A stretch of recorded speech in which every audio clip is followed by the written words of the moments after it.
Study 47 Effective Use of Visual Aids. What do you need to do? Use pictures, maps, charts, or other objects to make important points of instruction more vivid. Why is it important? A visual aid often makes a clearer or a more lasting impression on the mind than does the spoken word. Why employ visual aids in your teaching? Because doing so can make your teaching more effective. Jehovah God and Jesus Christ used visual aids, and we can learn from them. When visual aids are coupled with the spoken word, information is received through two senses. This may help to hold the attention of your audience and to strengthen the impression made. How can you incorporate visual aids into your presentations of the good news? How can you make sure that you are using them effectively? How the greatest teachers used visual aids. Jehovah employed memorable visual aids to teach vital lessons. One night he brought Abraham outdoors and said, "Look up, please, to the heavens and count the stars, if you are possibly able to count them. ... so your seed will become."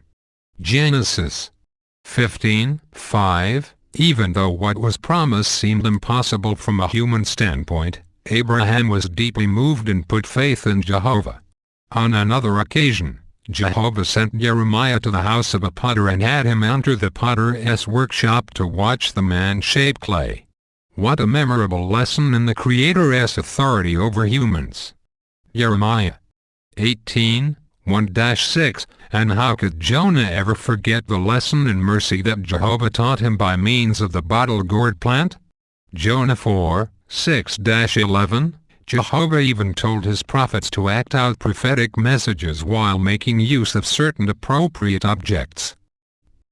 1 King 11:29-32, Jeremiah 27:1-8, Ezekiel 4:1-17. The tabernacle and temple features are, in themselves, representations that help us to understand heavenly realities. Hebrews 9:23-24. God also made abundant use of visions to convey important information. Ezekiel 1:4-28, 8:2-18, Acts 10:9-16, 16:9-10, Revelation 1:1. How did Jesus employ visual aids? When the Pharisees and the party followers of Herod tried to trap him in his speech, Jesus asked for a denarius and drew attention to the image of Caesar on the coin.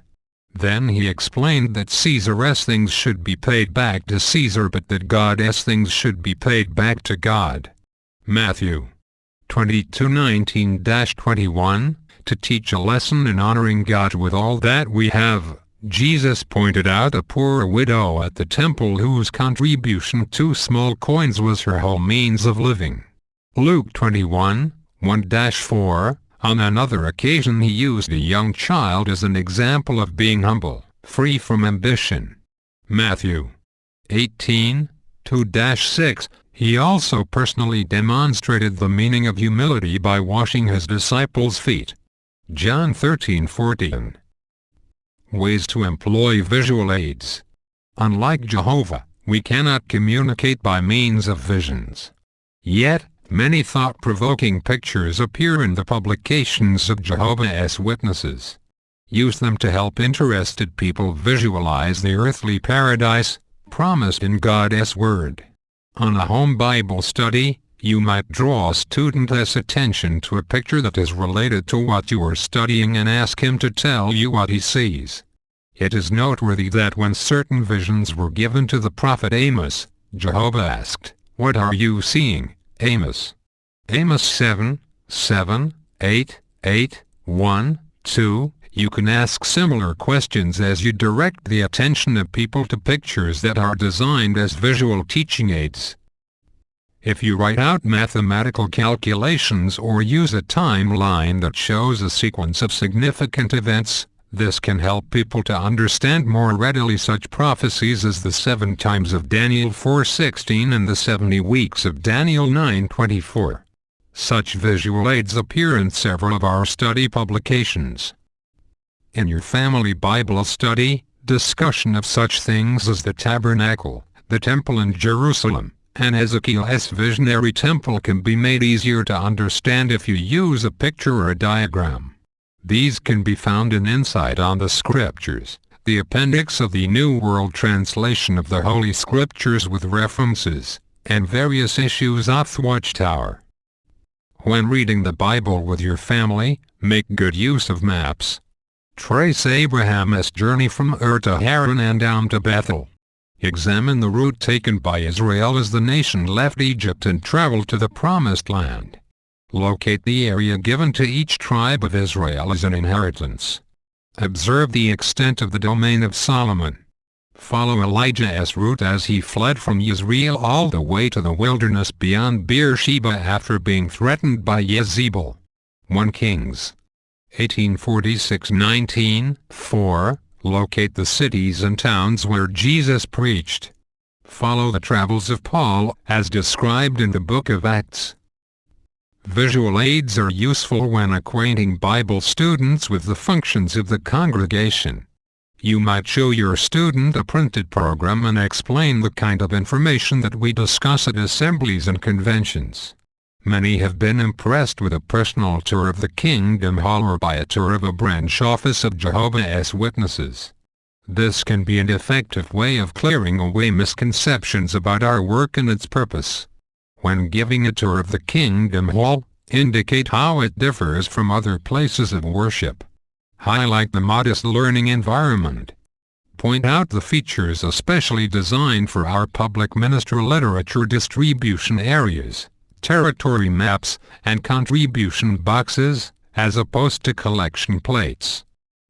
Where videos prepared under the direction of the governing body are available, use these to build confidence in the Bible, to acquaint students with the activity of Jehovah's Witnesses, and to encourage viewers to live in harmony with Bible principles. Using visual aids for larger groups. When well prepared and capably presented, visual aids can be effective teaching aids for larger groups. Such visual aids are provided in various forms by the faithful and discreet slave class. Study material in the Watchtower usually includes visual aids in the form of artwork that can be used by the conductor to emphasize important points. This is also true of publications used at the congregation book study. Some outlines for public talks may seem to lend themselves to the use of visual aids to illustrate points. However, the greater good is usually accomplished by focusing attention on what is in the Bible, which most in the audience will have in their hands. If on occasion a picture or a brief outline of main points is necessary to convey one or several main points of a talk, check in advance to be sure that the visual aid can be clearly seen, or read, from the back of the meeting place. Such devices should be used sparingly. Our objective in using visual aids when speaking and teaching is not to entertain. When a dignified visual aid is used, it should give visual reinforcement to ideas that deserve special emphasis. Such aids serve a useful purpose when they help to clarify the spoken word, making it easier to understand, or when they provide strong evidence of the validity of what is said. Properly used, an apt visual aid may make such a deep impression that both the visual aid and the point of instruction are remembered for many years. The ability to hear and the sense of sight both play important roles in learning. Remember how these senses have been used by the greatest teachers, and strive to imitate them in your efforts to reach others. Effective visual aids. Should highlight or clarify things that deserve special emphasis. Should have instruction as their primary objective. Should be clearly visible to the entire audience if used on the platform. Exercise. List below visual aids that you might use. To build appreciation for Jehovah's organization. to teach certain Bible truths to a child.